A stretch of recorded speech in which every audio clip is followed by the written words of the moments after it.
Good morning students. आज का हमारा टॉपिक है महमूद गजनवी के भारत पर आक्रमणों के कारण। Causes for the invasion of Mahmud Ghaznavi. Mahmud Ghaznavi Ghazni का रहने वाला था। गजनी अफगानिस्तान के मध्य भाग में स्थित है। महमूद गजनवी के आक्रमणों के बहुत पहले 711 ईस्वी में भारत पर पहला मुस्लिम आक्रमणकारी आया था, जिसका नाम था मोहम्मद बिन कासिम। वह बगदाद के मुस्लिम शासक का दामाद था, मगर उसके आक्रमण भारत के पश्चिमी सीमा तक ही सीमित था और वह सिंध और मुल्तान के क्षेत्र, इन्हीं दोनों क्षेत्रों तक सीमित था। उसे कोई विशेष सफलता नहीं मिली, मगर उसने भारत के लिए द्वार खोल दिया। महमूद गजनवी 998 ईस्वी में गजनी का शासक बना। 1000 ईस्वी से वो भारत पर आक्रमण करना प्रारंभ किया और 1030 तक, जब तक वह जिंदा रहा, भारत पर अनेकों बार आक्रमण किया। अब वो कितने बार आक्रमण किया, इसके बीच इस तथ्य को लेकर विद्वानों के बीच में मतभेद है। कुछ का मानना है 17 बार, कुछ का मानना है 12। हम अभी उसमें नहीं जाएंगे। आज का हमारा जो टॉपिक है महमूद गजनवी के आक्रमणों के कारण। महमूद 1000 ईस्वी में उत्तर पश्चिमी क्षेत्र पे आक्रमण किया, जहां पर हिंदू शाही शासक शासन कर रहे थे। प्रारंभिक दौर के आक्रमण के पश्चात उसने इस चीज की जानकारी हासिल की कि भारत एक संपन्न देश है, लेकिन यहां की राजनीतिक स्थिति का भी उसे ज्ञान हुआ। उसने यह जाना कि यहाँ भारत एक संगठित राज्य न होकर, संगठित देश न होकर के खंड खंड में विलग है। यहाँ कई राजे छोटे छोटे क्षेत्रों में शासन कर रहे थे। उत्तर पश्चिम में, जैसा कि मैंने बताया, इस क्षेत्र में हिंदू शाही शासन कर रहे थे। कश्मीर एक स्वतंत्र राज्य था। गंगा के मैदान में कन्नौज, यहाँ प्रतिहार शासक शासन कर रहे थे। बंगाल और बुंदेलखंड के क्षेत्र स्वतंत्र थे। इसी प्रकार मालवा और गुजरात, ये मालवा का क्षेत्र और गुजरात का क्षेत्र और दोनों स्वतंत्र थे। मुल्तान और सिंध, यहां पर करामिता संप्रदाय के शासकों का शासन था, जो मुस्लिम थे। ये मोहम्मद बिन कासिम के बाद इस क्षेत्र में वो शासन करने लगे थे। दक्षिण भारत की ओर देखते हैं तो यहां पर चालुक्य वंश का शासन था। तो तमिलनाडु में चोल वंश का, कर्नाटक के क्षेत्र, आंध्र प्रदेश के क्षेत्र में चालुक्यों का शासन था और तमिलनाडु में चोलों का। ये राज्य एक संगठित राज्य के रूप में नहीं थे, सभी खंड खंड के विलग थे। इनकी आपस में प्रतिद्वंदिता रहती थी।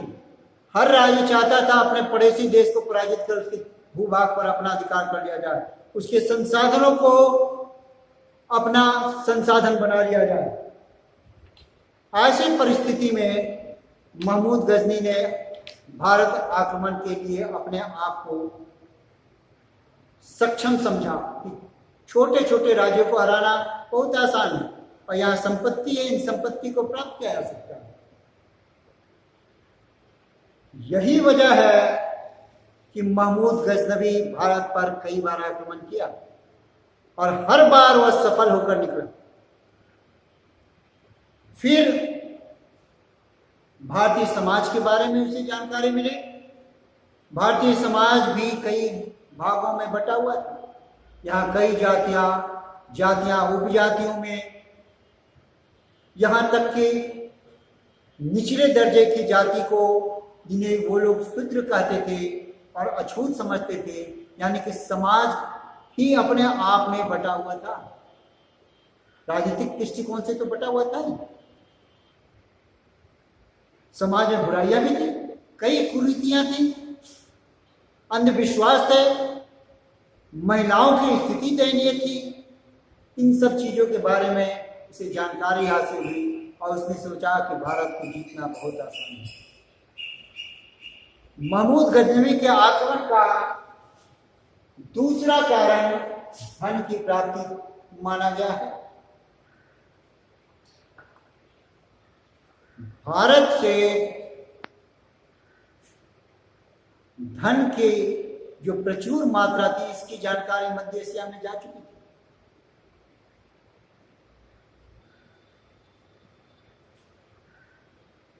महमूद गजनवी भारत से धन प्राप्त करके मध्य एशिया में अपने साम्राज्य का विस्तार करना चाहता था। यही वजह है कि हर भारतीय अभियान के पश्चात वह मध्य एशिया में युद्ध लड़ता था और भारतीय संपत्ति का वह वहां पर युद्ध लड़ने में सदुपयोग करता था। ऐसा प्रतीत होता है कि भारत के हाथियों से परिचित होने के पश्चात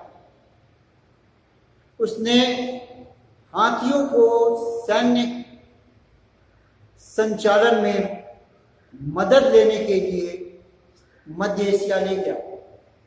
क्योंकि हाथी पर बैठने के पश्चात घोड़े पे बैठने की ऊंचाई से काफी ऊंची अवस्था में होता है,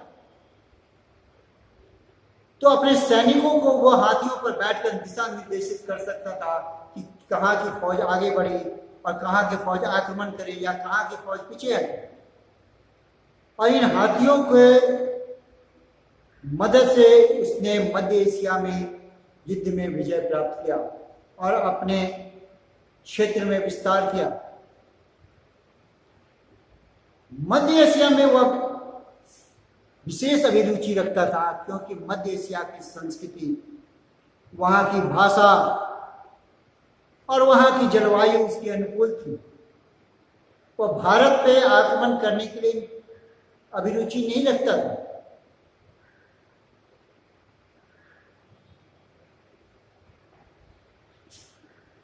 कुछ विद्वानों का मानना है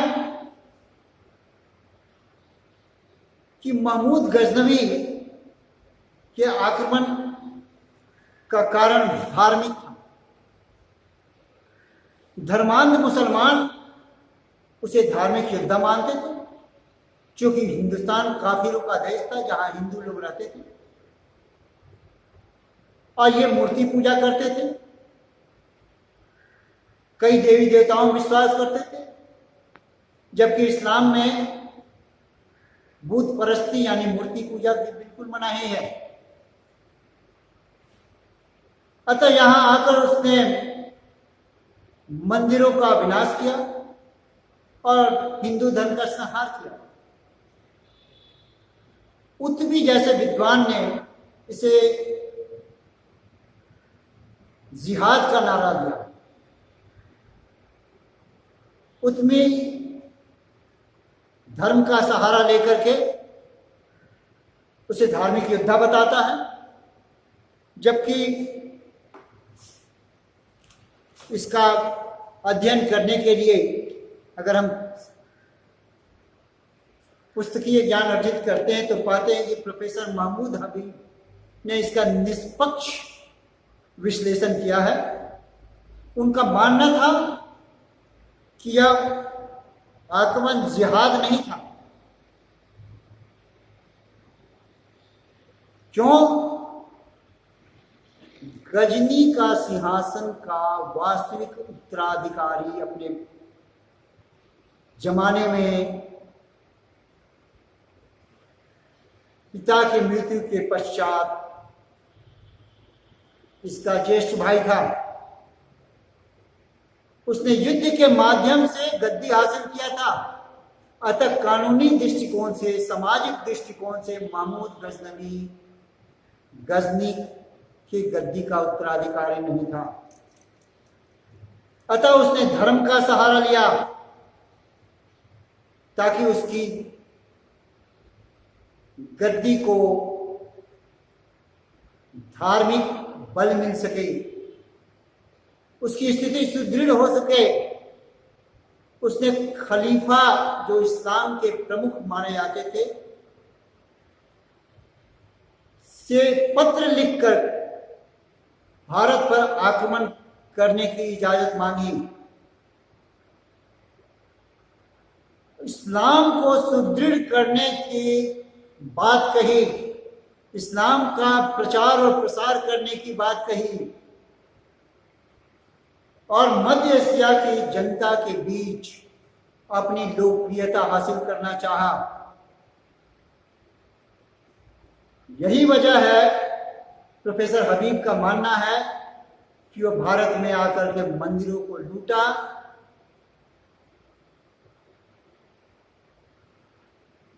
काफी संख्या में हिंदुओं का कत्लेआम किया, मूर्तियां जो धर्म की प्रतीक होती थी वहां पर बेशकीमती पत्थर के बने, हीरे जवाहरात के बने मालाएं, भुजबंद, मुकुट, ये सब चढ़ाए जाते थे। इनको मंदिरों का नाश कर, नष्ट करके इनको लूट के ले गया और इन धन से उन्होंने मध्य एशिया में अपने राज्य का विस्तार किया, विशेष रूप से ईरान की और पश्चिमी क्षेत्र में। प्रोफेसर हबीब का मानना है इस्लाम में ऐसा कहीं इस बात का जिक्र नहीं है कि दूसरे के धर्म के पूजा स्थल को नष्ट करना है, मूर्तियों का विनाश करना है, ऐसा कहीं इस बात का जिक्र नहीं लिखा है। उसने तो सिर्फ धन प्राप्त करने के लिए मूर्तियों को तोड़ा। उनका यह भी मानना है कि शांति काल में उसने किसी भी प्रकार के मंदिर और मस्जिद को नहीं तोड़ा, बस युद्ध के दौरान ही तोड़ा ताकि धन अर्जन किया जा सके। अतः कुल मिलाकर कहा जा सकता है कि महमूद गजनवी का भारत में आक्रमण भारत में शासन करना नहीं, बल्कि भारत में धन प्राप्त करना था, भारत में सैनिकों को प्राप्त करना था, क्योंकि यहाँ से प्राप्त बहुत से लोगों को उसने अपनी सेना में भर्ती किया और उस सेना के बदौलत उसने मध्य एशिया में युद्ध लड़ा और ये सैनिक कई पीढ़ी दर पीढ़ी वहाँ के शासकों के वफादार बने रहे। यहाँ के हाथियों का उसने सदुपयोग किया